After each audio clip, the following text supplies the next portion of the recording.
পেরেশানি গুনাহ থেকে তওবা করি, তাহলে আল্লাহ তাআলা আমাদেরকে 4টা পুরস্কার দেবে। আওয়াজ দিয়ে বলেন কয়টা? সবাই বলতেছে না, সবাই বলেন কয়টা? 4টা পুরস্কার আল্লাহ তাআলা আমাদেরকে দিবেন। 1 নম্বর, যদি আমাদের দ্বারা গুনাহ হয়ে যায়, তাহলে 1 নম্বর পুরস্কার আল্লাহ তাআলা আমাদেরকে দেবেন আত-তাইবু হাবিবুল্লাহ। যে ব্যক্তি তওবা করে, খাঁটি দিলে তওবা করে, সে আল্লাহর বন্ধু হয়ে যায়। কি হয়ে যায় বলেন? যে আল্লাহর বন্ধু হয়ে যায়, তার কি আর কোনো পেরেশানি আছে? আর কোনো চিন্তা পেরেশানি আছে? নাই। তওবা আমাদের কেমন করতে হবে? আল্লাহ রাব্বুল আলামিন বলেন, ইয়া আইয়ুহাল্লাযীনা আমানু তুবু ইলাল্লাহি তাওবাতান নাসুহা। আমাদেরকে তওবা করতে হবে, তওবায়ে নাসুহা। তওবায়ে নাসুহা করতে হবে। তওবায়ে নাসুহা কেমন? আল্লামা সুয়ুতি রাহমাতুল্লাহি আলাইহি বলেন, তওবায়ে নাসুহা হলো গুনাহ করার সময় আপনি যতটা আগ্রহ নিয়ে গুনাহ করেছেন, গুনাহ থেকে বেঁচে থাকার জন্য ওই গুনাহকে ততটাই ঘৃণা করতে হবে। কি বললাম? যতটা আগ্রহ নিয়ে আপনি গুনাহ করছেন, ততটা আগ্রহ নিয়ে ওই গুনাহকে কি করতে হবে? ঘৃণা করতে হবে। এটার নামই হলো কি? তওবায়ে নাসুহা। তাহলে আপনি যদি খাঁটি দিলে তওবা করেন, আল্লাহ তাআলা আপনাকে কয়টা পুরস্কার দিবে? 4টা পুরস্কার দিবেন। 1 নম্বর হলো আত-তাইবু হাবিবুল্লাহ। যে ব্যক্তি খাঁটি দিলে তওবা করে, সে আল্লাহর হাবিব হয়ে যায়, আল্লাহর বন্ধু হয়ে যায়। বন্ধু শব্দের আরো আরবিক শব্দ আছে, যেমন সাদিক মানে বন্ধু, সিদ্দিক মানে বন্ধু, খলিল মানে বন্ধু। তাহলে হাবিব এবং খলিলের ভিতরে পার্থক্য কি বুঝেন? খলিল মানে হলো যে আমি আপনাদেরকে ভালোবাসি, এটাকে বলা হয় খলিল। অর্থাৎ আমরা আল্লাহ তাআলাকে ভালোবাসি, এটা হলো খলিল। কিন্তু আল্লাহ যাকে ভালোবাসে সে হয় হাবিব। কি হয় বলেন? হাবিব। আমার নবী ছিলেন হাবিবুল্লাহ। কি ছিলেন? আমার নবী ইব্রাহিম আলাইহিস সালাতু ওয়াস সালামকে আল্লাহ তাআলা বলেন, ওয়াত্তাখাযাল্লাহু ইব্রাহিমা খলিলা। কি বলছে? ওয়াত্তাখাযাল্লাহু ইব্রাহিমা খলিলা। ইব্রাহিম আলাইহিস সালাতু ওয়াস সালাম ছিলেন খলিল, আর আমার নবী ছিলেন হাবিবুল্লাহ। আমার নবী ছিলেন হাবিবুল্লাহ। আল্লামা সুয়ুতি রাহমাতুল্লাহি আলাইহি বলেন, যে ব্যক্তি খাঁটি দিলে তওবা করে, সে হয় হাবিবুল্লাহ। সম্মানিত হাজিরিন, গুনাহ থেকে বাঁচা, সম্মানিত হাজিরিন, তওবাকারীদের জন্য 2 নম্বর পুরস্কার হলো আত-তাইবু মিনাজ যামবি কামান লা যামবা লা। যে ব্যক্তি খাঁটি দিলে তওবা করে, ভবিষ্যতে আর কখনো এরকম গুনাহ করবে না, এই অঙ্গীকার করে, আমার নবী বলেন ওই ব্যক্তির অন্তরটা আমার আল্লাহ এমন ভাবে পরিষ্কার করে দেয়, গুনাহ থেকে মাসুম বানায় দেয়, কেমন যেন ওই বান্দাটা মায়ের পেট থেকে এই মাত্র ভূমিষ্ঠ হয়েছে। বলেন সুবহানাল্লাহ।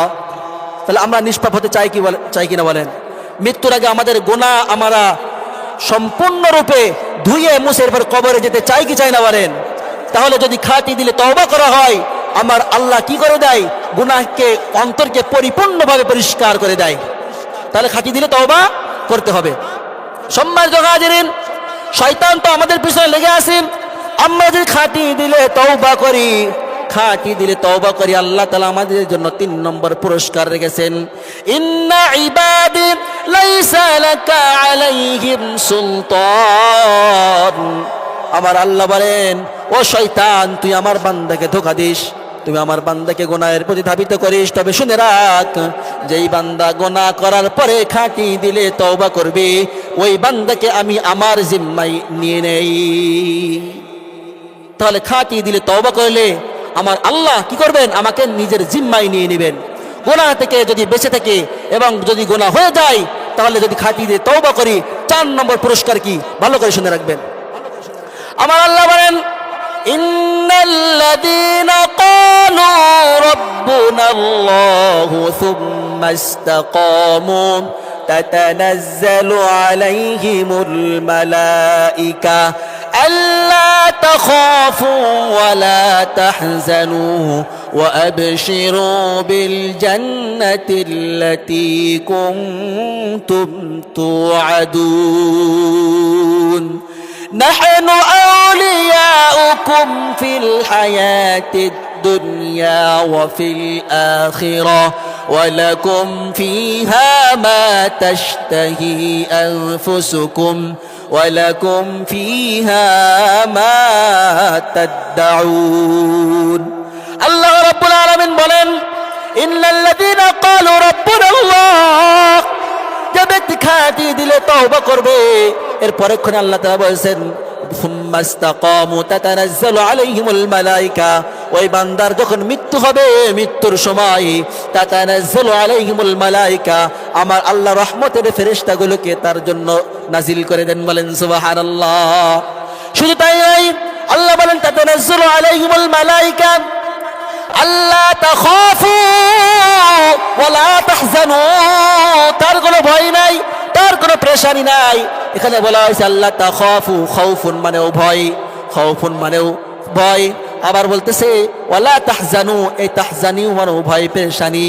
তাহলে এর দ্বারা আমাদের বুঝতে হবে খাউফুন মানে হলো আমরা যে বর্তমান সময় রয়েছি, সামনের জীবনের যে ভয় আর আশঙ্কা রয়েছে, এটাকে বলা হয় খাউফুন। আর যদি ওয়ালা তাহজানু, আমাদের পূর্বের কার সময়ের জন্য আমাদের যে ভয় হয়, চিন্তার পেরেশানি হয়, এটাকে বলা হয় তাহজান, হুজন হয় আরবি শব্দ।